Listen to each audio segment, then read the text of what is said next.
Day 37.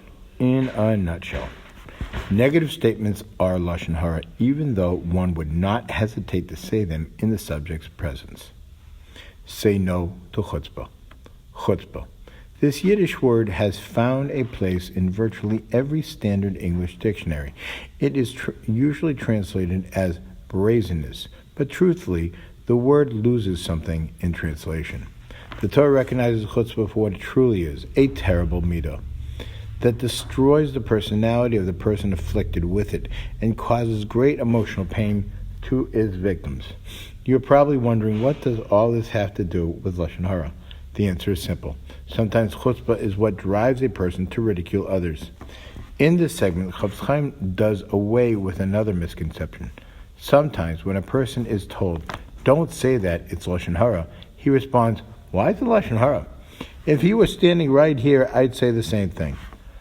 The person's reasoning is, whatever I would not hesitate to say about Reuven in front of Reuven is not Loshon Hara. Chofetz Chaim explains that this is false. In one sense, speaking about someone in his presence is worse than speaking about him when he is not present.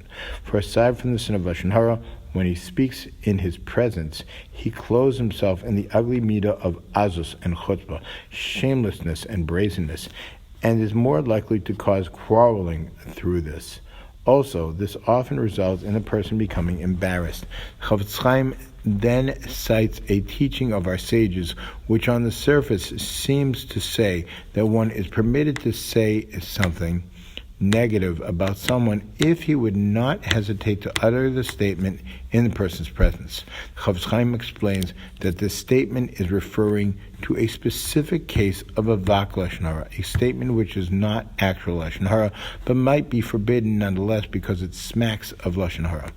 An illustration cited in day 30 is where someone comes to town seeking a place to eat. A passerby tells him, "Go to the Starmans down the street. They've always got a fire burning on their stove." As we have already explained, the passerby may have been disparaging the Starmans, saying that they are always cooking because they are always eating.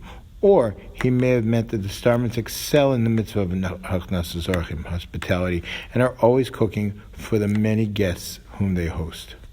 It all depends on the passerby's tone of voice and facial expressions.